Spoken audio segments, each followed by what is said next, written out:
Hello friend, learn with Sanjeev में आपका स्वागत है। चलिए आज का हमारा टॉपिक है बीपीएससी टीआरई 4 के माध्यम से हम आज का सेशन तैयारी कराएंगे भूगोल, जो सब्जेक्टिव होगा, जिसमें से आपको 80 क्वेश्चंस का पूछा जाता है। इन सब्जेक्ट में आपको 3 पार्ट में बीपीएससी टीआरई 4 का पूछा जाता है। फर्स्ट पार्ट में, सेकेंड पार्ट और थर्ड पार्ट।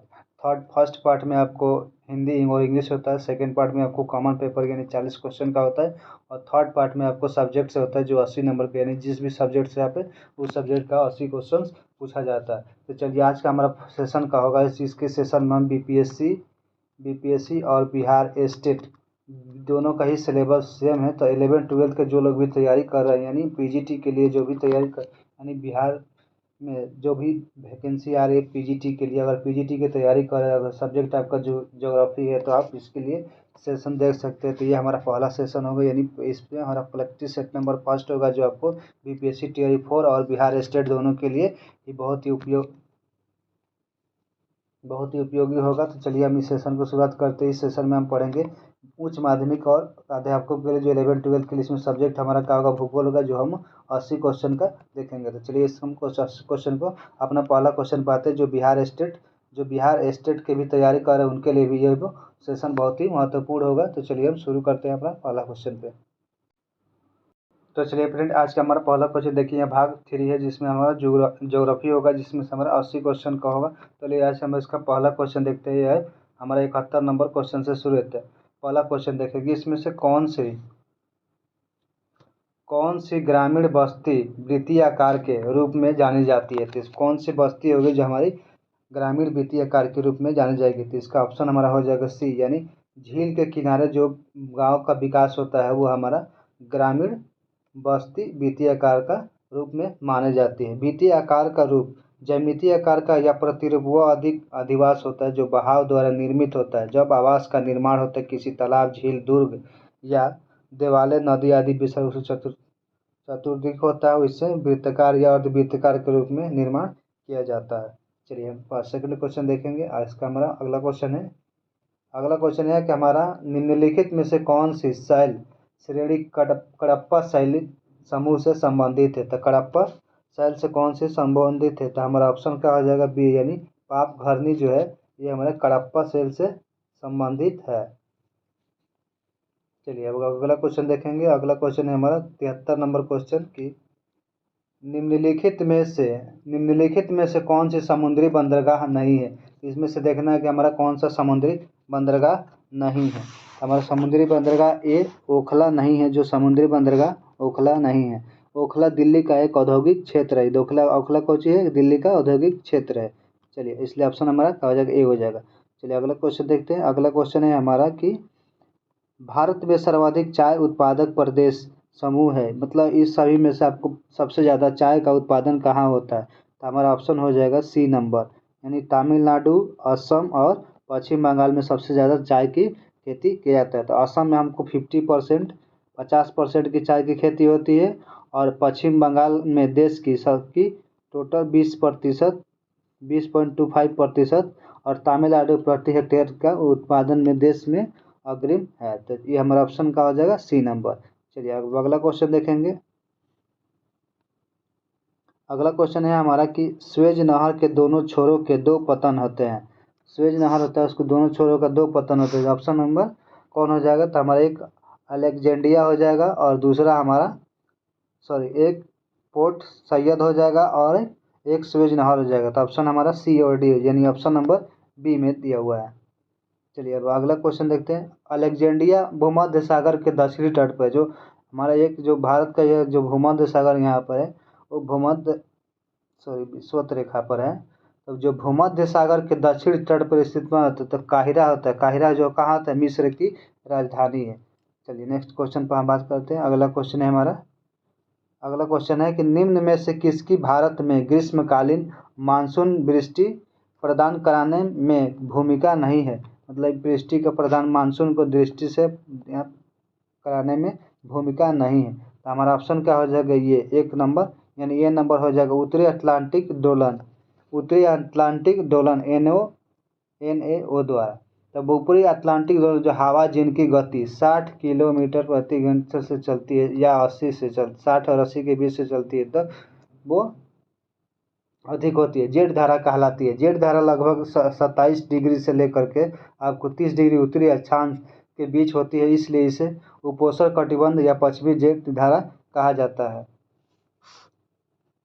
चलिए अगला क्वेश्चन देखते हैं। अगला क्वेश्चन है हमारा कि जनसंख्या विस्फोट संबंधित है। जनसंख्या के विस्फोट किससे संबंधित है? तो जनसंख्या के विस्फोट हमारा उच्च जन्म दर और निम्न मृत्यु दर यानी ऑप्शन नंबर ए से संबंधित है। जननांगिक संक्रमण के सिद्धांत का विकास W.S. थॉमस द्वारा W.S. टीना द्वारा किया गया था। इसे जनसंख्या विस्फोट की अवस्था कहते हैं। उच्च जन्म दर और घटती मृत्यु दर यह अवस्था इसकी प्रमुख विशेषता है। चलिए अगला क्वेश्चन देखेंगे। अगला क्वेश्चन है हमारा कि निम्नलिखित में से कौन सा पृथ्वी के एल्बिडो का सर्वोत्तम वर्णन करता है? मतलब पृथ्वी का कौन सा सर्वोत्तम वर्णन करता है? तो ऑप्शन नंबर क्या हो जाएगा? ऑप्शन हमारा हो जाएगा सी नंबर, यानी यह पृथ्वी की सतह के द्वारा परावर्तित विकिरण की मात्रा को करता है। एल्बिडो किसी सतह की परावर्तकता या प्रकाशित दीप्ति का माप है। यह धरातल के अंतरिक्ष में परावर्तित सौर ऊर्जा लघु तरंग विकिरण का अंश है। दो धरातल के एल्बिडो उच्च होता है, जिससे धरातल से टकराने वाला अधिकतम सूर्यताप होता है, जिसे अंतरिक्ष में लौटा दिया जाता है। चलिए अब अगला क्वेश्चन देखेंगे। नेक्स्ट क्वेश्चन है हमारा एस तरंगों के छाया क्षेत्र का अस्तित्व निम्नलिखित में से किसका प्रमाण है? इसका हमारा किसका प्रमाण है? तो ऑप्शन नंबर हो जाएगा ए नंबर, यानी बाहरी कोड तरल अवस्था में है, उसी का प्रभाव ये है। जो पी तरंगे होती है, पी तरंगे भूकंप प्रारंभिक में पी तरंगे पृथ्वी के तल बाहरी कोड द्वारा अपरिवर्तित कर जाती है, जिसका पता उनका अधिकेंद्र 105 डिग्री से लेकर के 145 के बीच नहीं लगाया जा सकता है। यानी प्रारंभिक होता है। जो द्वितीय का हमारा एस तरंग क्या होता है? एस तरंग हमारा द्वितीय तरंग में बाहरी कोड को दर्शाता है,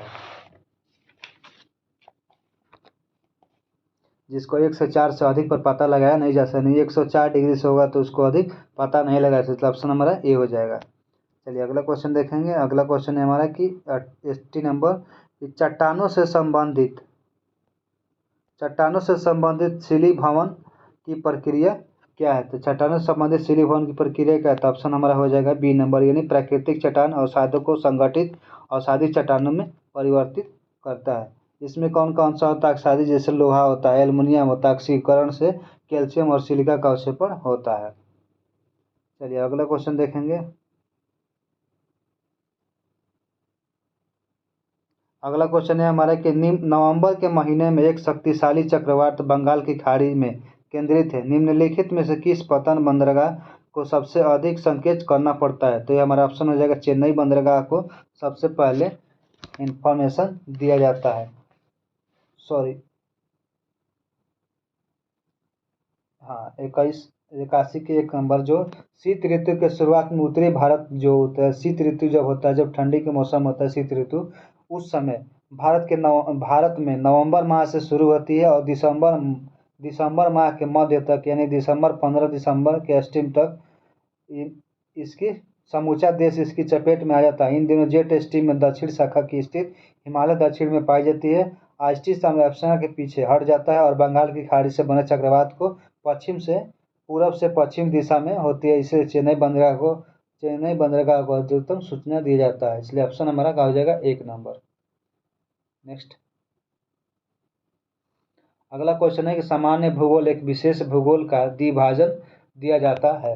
कौन से दिया जाता है? तो हमारा ऑप्शन हो जाएगा सी नंबर, यानी बी वारेनियन ने। बी वारेनियम का जो जन्म होता है 1664 में डिस्क्रियोटेनिक जेपनाई संयाहन जापान के शीर्षक प्राकृतिक फुर्सत के 5 भागों में वर्णित किया गया है। चलिए अगला क्वेश्चन देखेंगे। अगला क्वेश्चन है कि निम्नलिखित में से कौन सा उच्च अक्षांशों में दिखाई देने वाला प्राकृतिक प्रकाश का प्रदर्शन ऑरोरा यानी ध्रुवीय ज्योति की परिघटना की व्याख्या करता है? इसका ऑप्शन हो जाएगा हमारा ए नंबर, यानी मैग्नेटोस्फीयर आयनित होता है और सौर पवन के विक्षेप व उत्तेजित हो जाता है। चलिए अगला क्वेश्चन देखेंगे। अगला क्वेश्चन है हमारा कि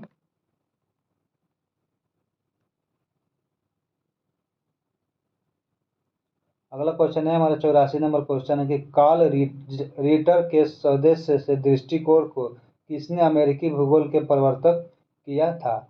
इसका ऑप्शन हो जाएगा हमारा ए नंबर यानी अर्नोल्ड गुयोट ने किया था। अर्नोल्ड गुयोट भूगोल का प्रथम अध्यापक था। यह उद्देश्यवादी तथा और उसके विचार के अनुसार ही महाद्वीप मानव का नियम स्थल है, मानव समाज के क्रियाओं का रंगमंच।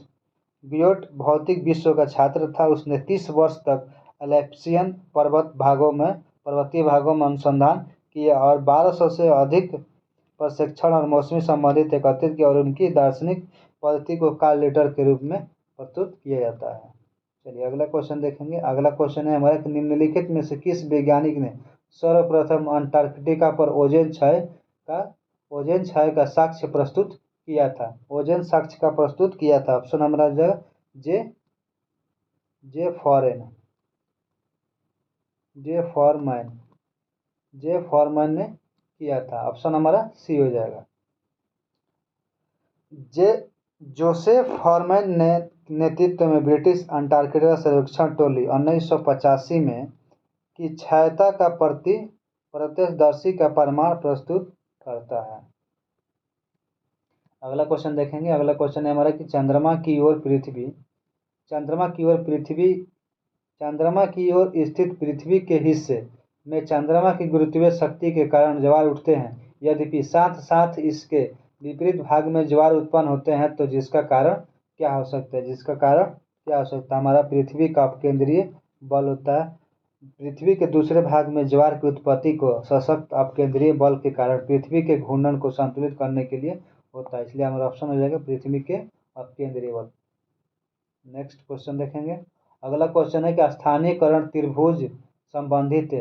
इसमें कौन सा त्रिभुज संबंधित है? हमारा अल्फ्रेड वेबर के सिद्धांत से संबंधित है। ऑप्शन का हो जाएगा एक हो जाएगा।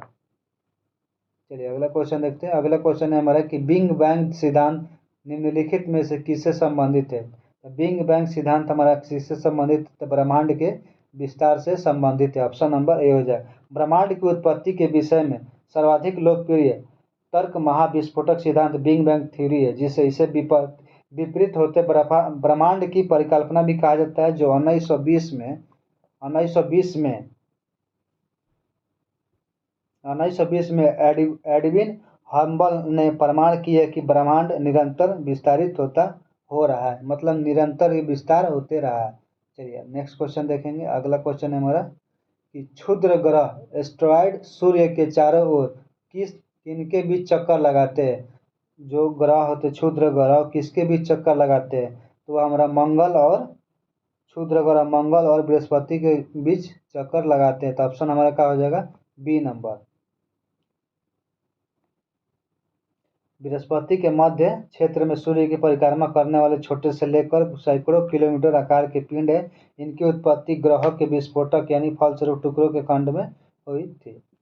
चलिए नेक्स्ट क्वेश्चन देखेंगे। 90 नंबर क्वेश्चन। 90 नंबर क्वेश्चन में कि निम्नलिखित में से कौन सा स्थलावृत देश नहीं है? कौन सा स्थलावृत देश नहीं है? तो इसका ऑप्शन हो जाएगा हमारा उराग्वे, जो देश नहीं है। चारों तरफ से क्या है? झील है, ऊपर से यहाँ पर यह चारों तरफ से। तो इसका स्थलावृत देश उसे कहते हैं जो चारों तरफ से स्थल से घिरा हो। चारों तरफ किससे घिरा हो? स्थल से घिरा हो।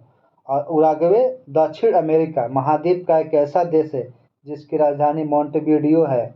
इसकी पूर्वी सीमा अंध महासागर से मिलती है, इसलिए इसे स्थलावृत कहते हैं। स्थलावृत देश कहते हैं। ऑप्शन नंबर हमारा बी हो जाएगा। चलिए नेक्स्ट। वान थ्यूनेन का कृषि भूमि उपयोग गहनता अंतर मॉडल पर आधारित है। कौन से मॉडल पर आधारित है? तो ऑप्शन हमारा हो जाएगा ए नंबर यानी सिंचाई गहनता के अंतरण पर आधारित है। वान थ्यूनेन ने तुलनात्मक लाभ सिद्धांत के आधार पर सर्वप्रथम कृषि के स्थानांतरीकरण का विश्लेषण किया। इसे इन्होंने मान्यता का सहारा लिया और विलग्न प्रदेश में केंद्रीय नहर चारों ओर विखंडों को वितरित किया था। इसलिए ऑप्शन हमारा ए हो जाएगा। अगला क्वेश्चन है वान व्यूथन ने कृषि अवस्थित सिद्धांत में केंद्रीय नगर से बढ़ती दूरी के साथ ज्वाल लकड़ी का उत्पादन क्या है? इसका ऑप्शन हमारा जो है द्वितीय बलयन। Option number B. चलिए नेक्स्ट क्वेश्चन देखेंगे। अगला क्वेश्चन है हमारा कि निम्नलिखित में से विधियों में से कौन सी देश या प्रदेश की जनसंख्या घनत्व के वितरण को दिखाने के लिए रेखा का प्रयोग करती है? तो कौन सी घनत्व रेखा का प्रयोग करती है? ऑप्शन हमारा हो जाएगा बी, कोरोप्लेथ। कोरोप्लेथ जो होता है वो दिखाने के लिए इसका शाब्दिक क्षेत्र में पाया जाता है, शाब्दिक अर्थ क्षेत्र में पाया जाता है। नेक्स्ट क्वेश्चन देखेंगे। अगला क्वेश्चन है हमारा, इसको मिलान करना है, सही समेत जाति और प्रदेश को मिलाना है।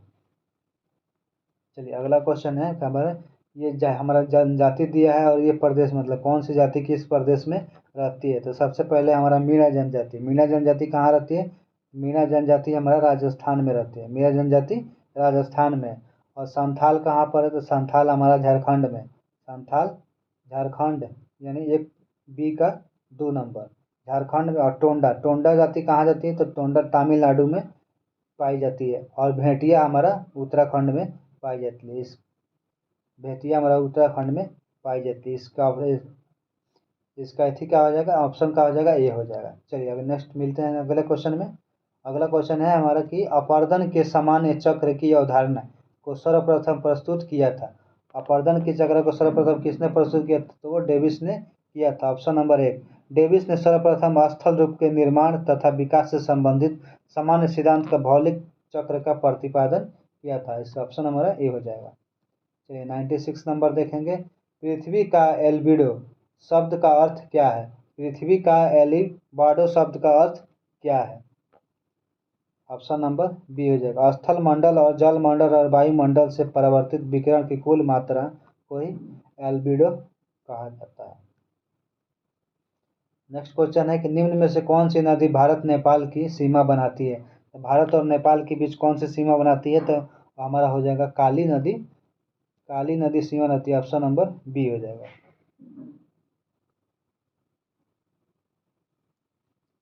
अगला क्वेश्चन है हमारा 98 नंबर क्वेश्चन है कि रांची का पठार उदाहरण है। रांची का पठार किस लिए उदाहरण है? तो रांची का पठार हमारा उच्च प्रदेश में उपस्थित संप्रदाय मैदान का प्रमुख उदाहरण है, जो क्रिटेशियन लावा प्रवाह के पूर्व समस्त रांची पठार एक विस्तृत समतल सतह के रूप में परिवर्तित हो गया, जो तदंत पूर्व यानी टर्शियर युग में इस पश्चिम घाट में प्रदेशों का 305 किलोमीटर तक उत्थान होगा, जिससे परिणाम स्वरूप इस प्रदेश के 915 किलोमीटर की सतह में इसे पेनी प्लेन मैदान भी कहा जाता है। इसलिए ऑप्शन हमारा क्या हो जाएगा? B number.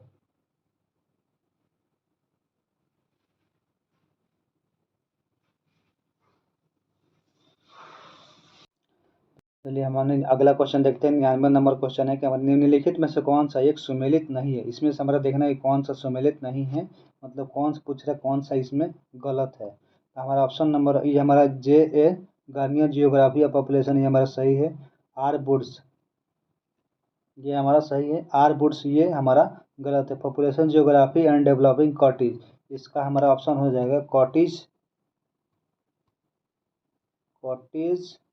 जे क्लार्क की ये पुस्तक है। जे कॉटेज क्लार्क की ये पुस्तक, इसलिए हमारा ऑप्शन यही हमारा गलत है। ऑप्शन नंबर बी हमारा गलत है। बाकी तीनों ए और सी ये सभी सही है। तो इसलिए ऑप्शन हमारा क्या हो जाएगा? ऑप्शन हो जाएगा बी नंबर।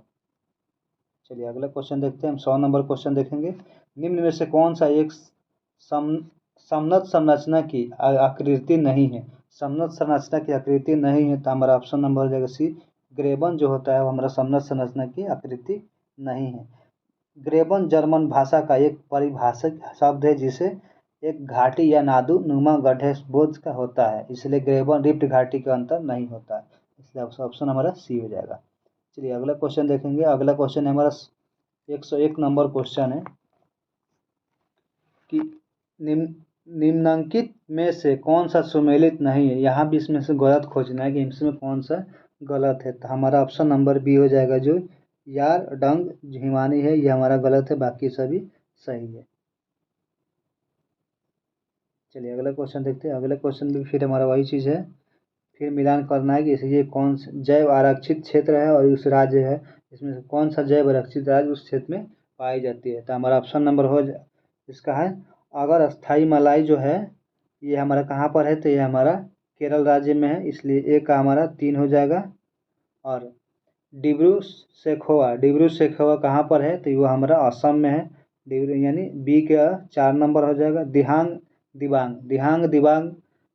दिबांग ये हमारा मेघालय में स्थित है। और नोकरेक हमारा अरुणाचल प्रदेश में स्थित है, इसलिए ऑप्शन हमारा क्या हो जाएगा, यानी ऑप्शन नंबर सी हो जाएगा। चलिए अगला क्वेश्चन देखेंगे कि अधिकांश प्रलयकारी हरिकेन जिनके द्वारा मेक्सिको की खाड़ी के तटीय देशों तथा दक्षिणी पूर्वी संयुक्त राज्य में जान माल की क्षति होती है, इसका उद्गम होता है। मतलब ये जो दक्षिणी पूर्वी होते हैं उसके इसका हरिकेन तूफान आता है वो किस क्षेत्र में आता है, तो हरिकेन उष्ण चक्रवात है। जो ये चक्रवात 5 डिग्री से लेकर के 15 डिग्री अक्षांश के बीच ये दोनों गोलार्धों के सागरों के ऊपर उड़ जाता है तथा इस महाद्वीप के तटीय भाग के प्रभावित करने के बाद समाप्त हो जाता है। जब उस उष्णकटिबंधीय भाग में चक्रवात जो आती है उसमें से होती है, तो इसका ऑप्शन का हो जाएगा हमारा ए नंबर। जो कैरेबियन सागर होती है उसी में चक्रवात उठता है। ये कहाँ कहाँ चक्रवात है, अटलांटिक महासागर, उत्तरी अटलांटिक महासागर तथा दक्षिण पश्चिमी भागों में 30 डिग्री उत्तरी अक्षांश तक प्रति वर्ष ये 7 चक्रवात आते हैं, जिसमें से हरिकेन का अवधारण कर लेते हैं। केपवर्ड द्वीप क्षेत्र का अगस्त तथा सितंबर में आता है। दूसरा आपको पश्चिमी द्वीप समूह के उत्तर तथा पूर्वी में फ्लोरिडा में। और तीसरा आपको संयुक्त राज्य अमेरिका का अटलांटिक तट पर भाग के जून से अक्टूबर तक आता है। कैरेबियन सागर में आपको मई नवंबर तक देखने को मिलता है। और दक्षिण कैरेबियन सागर में जून से अक्टूबर और मैक्सिको की खाड़ी में जून से अक्टूबर। तो इसलिए हरिकेन ऑप्शन नंबर हमारा हो जाएगा ए नंबर। नेक्स्ट क्वेश्चन है,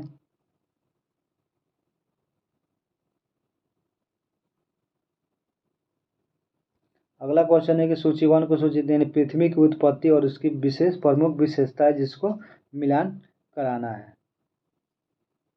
इसका ऑप्शन हमारा हो जाएगा सी नंबर।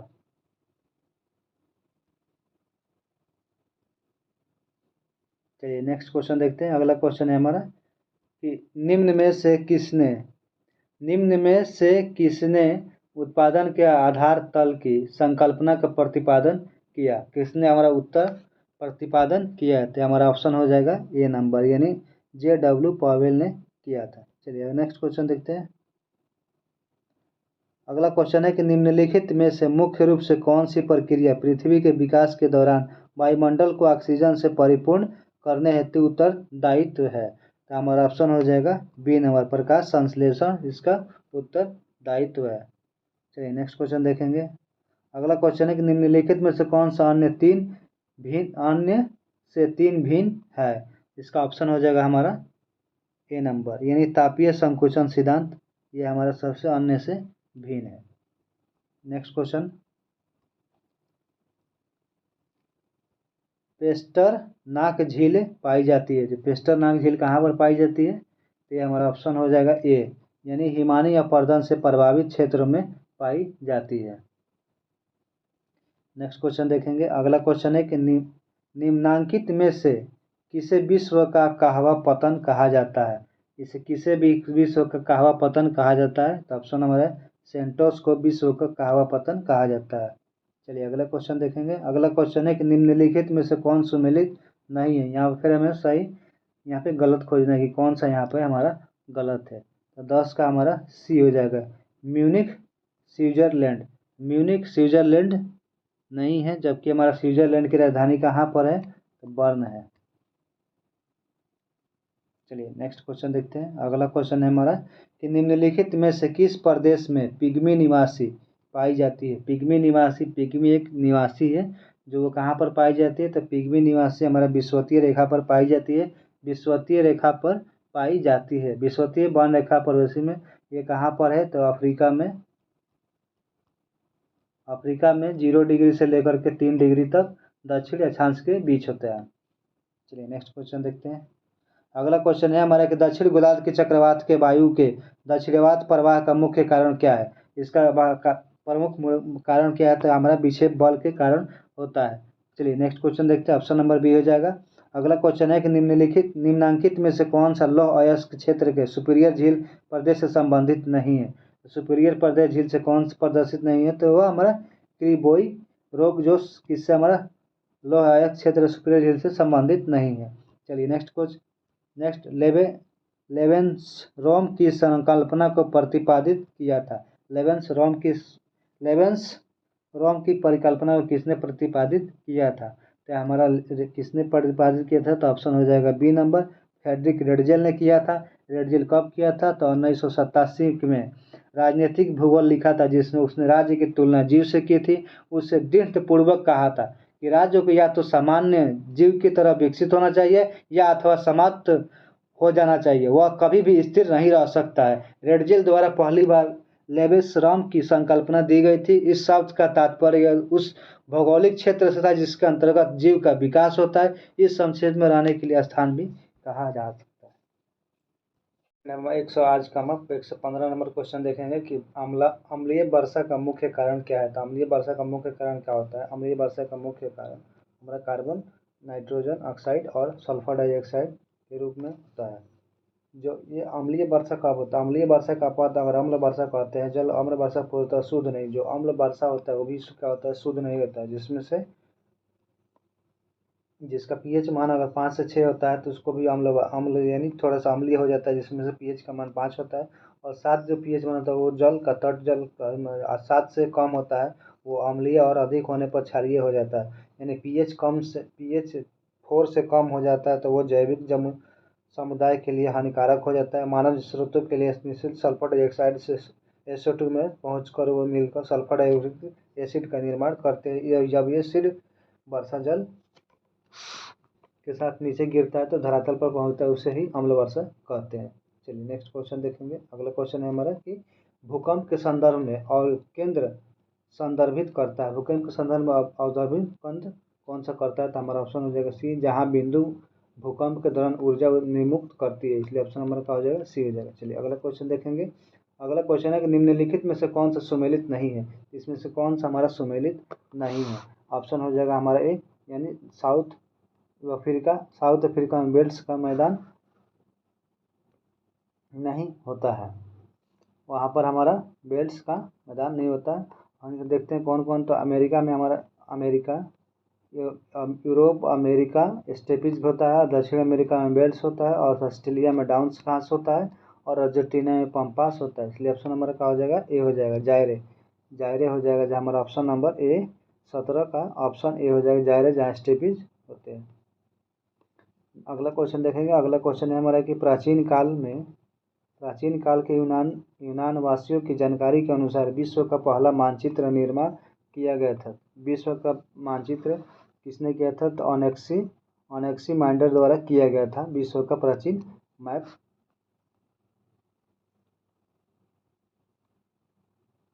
जो नदियों की तरफ से घिरा होता है। चलिए अगला क्वेश्चन देखेंगे कि वेबर के औद्योगिक अवस्थित सिद्धांत की मौलिक मान्यताओं में से एक है, मतलब वेबर का जो औद्योगिक सिद्धांत था उसमें से कौन सा एक था, तो इसमें हमारा ऑप्शन हो जाएगा बी नंबर, परिवहन लागत दूरी और वजन के अनुसार बढ़ती है। जब जर्मन भूगोलवेत्ता वेबर महोदय ने अपने औद्योगिक अवस्थिति के सिद्धांत को आइसोटोपेन की संकल्पना प्रस्तुत की, जिसके माध्यम से उन्हें यह स्पष्ट किया था कि परिवहन लागत दूरी एवं वजन के अनुपात को बढ़ाती है। चलिए अगला क्वेश्चन है हमारा कि ये भूगोलवेत्ताओं के द्वारा सही कालानुक्रम नीचे दिए गए उसको हमको सही मिलान करना है। तो सबसे पहले हम देखते हैं कि हमारा कौन सा है, ऑप्शन बी हो जाएगा, यानी पहले हमारा कौन होगा, पहले हमारा सैंपल होगा, सैंपल के बाद हमारा कौन होगा, हंटिंगटन होगा, हंटिंगटन के बाद हमारा ब्योमेंस होगा, और उसके बाद सवार होगा, इसलिए ऑप्शन हमारा थर्ड हो जाएगा। अगर सैंपल कब हुआ था, तो 1863 से लेकर के 1932 तक सैंपल का कार्यकाल था। हंटिंगटन का 1876 से लेकर के 1947 तक हंटिंगटन का रहा, और बोमेन का 1876 से लेकर के 1950 तक बोमेन का रहा है, और सावरकर का 1889 से लेकर के 1970 तक का रहा है, इसलिए ऑप्शन हमारा क्या हो जाएगा, C number, option B. Next question देखेंगे। अगला क्वेश्चन है हमारा कि वायु के ऊर्ध्वाधर संचालन के कारण वायुमंडल के तापमान की प्रक्रिया को क्या कहा जाता है। इसके तापमान की प्रक्रिया को क्या कहा जाता है, यानी संवहन कहा जाता है। सूर्य द्वारा गर्म होने के बाद पृथ्वी दीर्घ संगरण तरंगों के रूप में पृथ्वी के निकटवर्ती वायुमंडल परतों को ऊष्मा संचारित करती है। जब भूमि वायु धीरे धीरे गर्म हो जाती है, उसके संपर्क में आती है तो गर्म हो जाती है, जिसके परिचालन को और गर्म से ठंडे पिंड की ओर ले जाता है, जिससे ऊर्जा प्रवाह होता है। चलिए नेक्स्ट क्वेश्चन देखेंगे। अगला क्वेश्चन है कि अंतर्राष्ट्रीय व्यापार के आधार पर सर्वाधिक महत्वपूर्ण महासागरीय कौन सा है। तो सबरी महत्वपूर्ण का हमारा ऑप्शन होगा सुएज नहर से होकर अंध महासागर, भूमध्य सागर से होकर हिंद महासागर तक, इसलिए ऑप्शन नंबर है, ऑप्शन क्या हो जाएगा, 1 नंबर हो जाएगा। चलिए अगला क्वेश्चन हम देखते हैं। अगला क्वेश्चन है कि मानव भूगोल में पार्थिक एकता के सिद्धांत को सर्वप्रथम निरूपित किया था। तो सर्वप्रथम किसने निरूपित किया था, तो हमबोल्ट ने किया था, ऑप्शन नंबर ए हो जाएगा, हमबोल्ट द्वारा निरूपित किया गया था।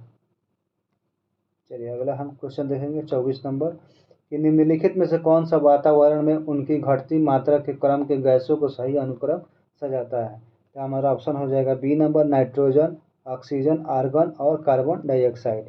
नाइट्रोजन का सबसे ज़्यादा कितना होता है, नाइट्रोजन का 78.208 होता है, और उससे ऑक्सीजन का हमारा 20.95 होता है, और आर्गन का देखेंगे तो 0.93 होता है, और बाकी का जितना बचता है उसमें से सब ये गैसेस होती है।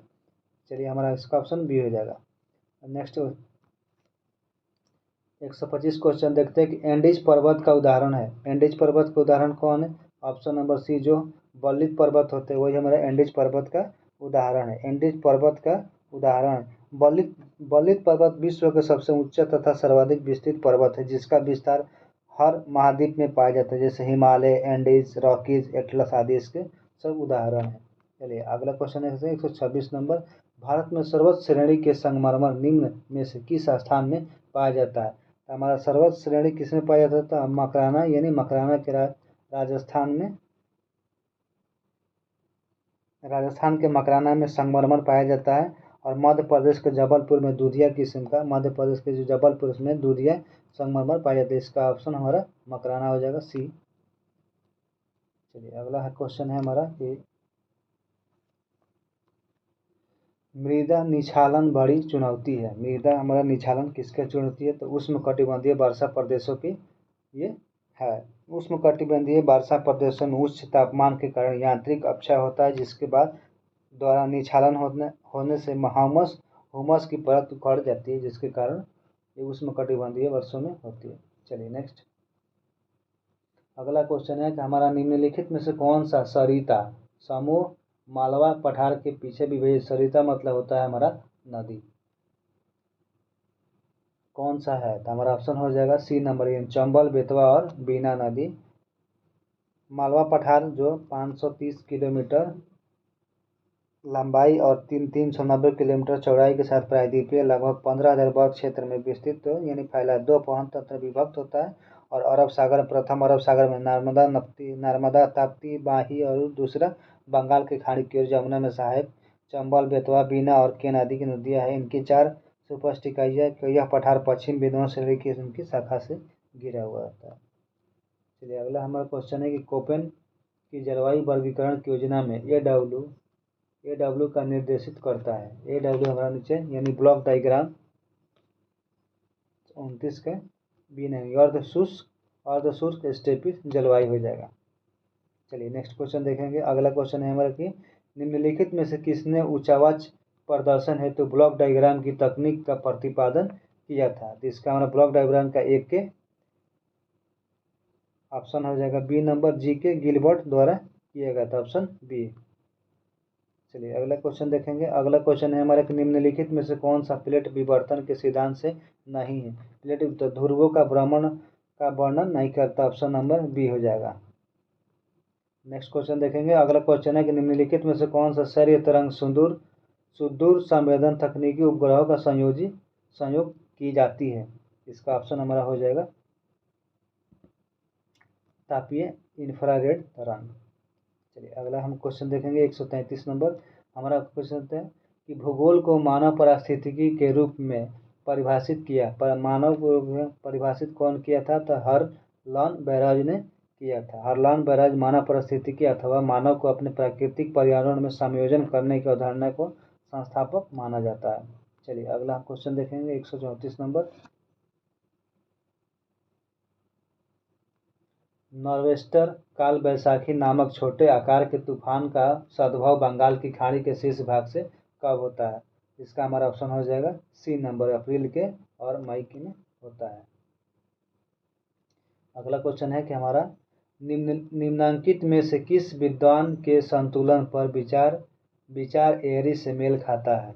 मतलब किस विचार के एरी से मेल खाता है? तो हमारा सी हो जाएगा, होम्स के विचार पर ये मेल खाता है। होम्स के संतुलन पर विचार एरी से मेल खाते हैं। एरी की तरह होम्स ने भी स्वीकार किया कि उच्च भाग का रचना हल्के पदार्थ से होती है और संतुलित रखने के अधिकांश भाग में गहराई तक डूबा रहता है, जिससे घनत्व काफी कम होता है।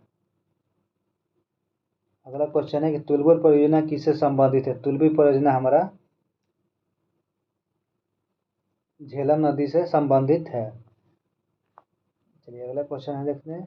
अगला क्वेश्चन है कि निम्नलिखित में से कौन सा क्रस्ट मेटल और कोर का गठन से संबंधित है? क्रस्ट मेटल और कोर का संबंधित है, तो ऑप्शन हो जाएगा विभेदन से हमारा संबंधित है, ऑप्शन नंबर ए हो जाएगा।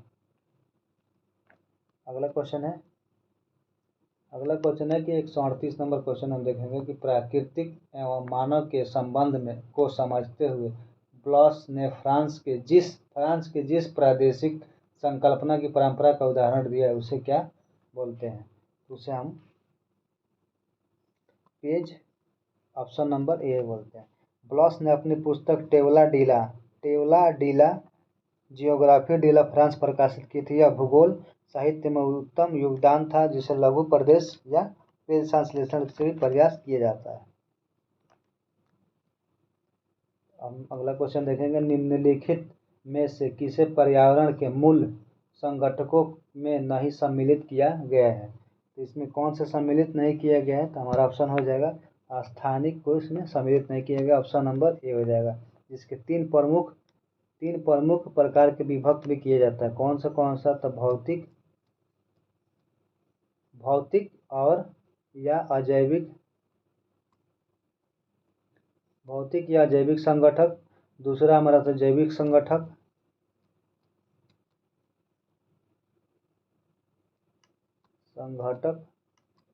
और हमारा तीसरा आता है ऊर्जा संगठक।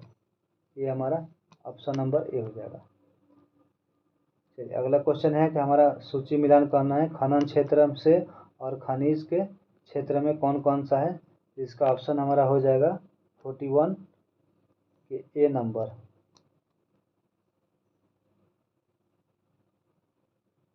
1 2 3 यानी सब। चलिए अगला क्वेश्चन देखेंगे। अगला क्वेश्चन है कि 1 डिग्री से कम मंद ढाल को प्रवणता से दर्शाया जाता है, तो इसका आंसर हमारा क्या हो जाएगा? ऑप्शन नंबर ए हो जाएगा, यानी 1/100।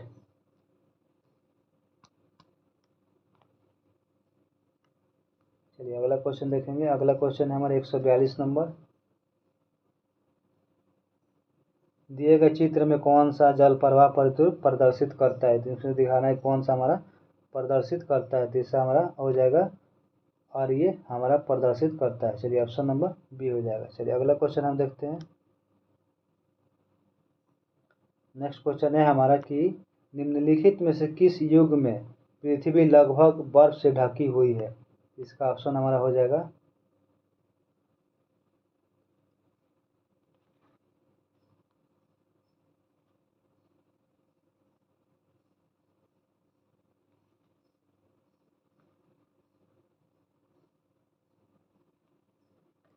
इसका हमारा ऑप्शन हो जाएगा बी नंबर, यानी पायरोसिन युग से ढकी है। चलिए अगला क्वेश्चन देखेंगे 144 नंबर कि जियोफिजिक्स शब्द का प्रयोग किसने किया था? जियोफिजिक्स शब्द का प्रयोग किसने किया था? तो हमारा ऑप्शन का हो जाएगा CR हॉर्टन सेन ने किया था जियोफिजिक्स का। चलिए अगला क्वेश्चन देखेंगे 145 नंबर क्वेश्चन हमारा है कि उपजाऊ मिट्टी जो कृषि के योग्य है में पीएच मान की संभावना कितनी होती है, मतलब उसका पीएच मान की संभावना, जो उपजाऊ मिट्टी होती है उसमें पीएच मान की संभावना कितनी होती है। जिस पीएच मान 7 से कम होता है, जिसका पीएच मान 7 से कम होता है उसे हम क्षारीय मिट्टी कहा जाता है, या उपजाऊ मिट्टी, यानी पीएच का मान 6 से लेकर के 7 के बीच होता है, अतः उसे उपजाऊ मिट्टी ना अधिक अम्लीय होता है ना ही अधिक क्षारीय होता है, इसलिए ऑप्शन हमारा सी हो जाएगा। चलिए अगला क्वेश्चन देखेंगे। अगला क्वेश्चन हमारा 146 नंबर क्वेश्चन है कि भारतीय सर्वेक्षण विभाग के धरातल पत्रकों में समोच्च रेखाओं के निम्नलिखित में से किस रंग से प्रदर्शित किया जाता है। तो हमारा ऑप्शन हो जाएगा ये, यानी लाल रंग से प्रदर्शित किया जाता है।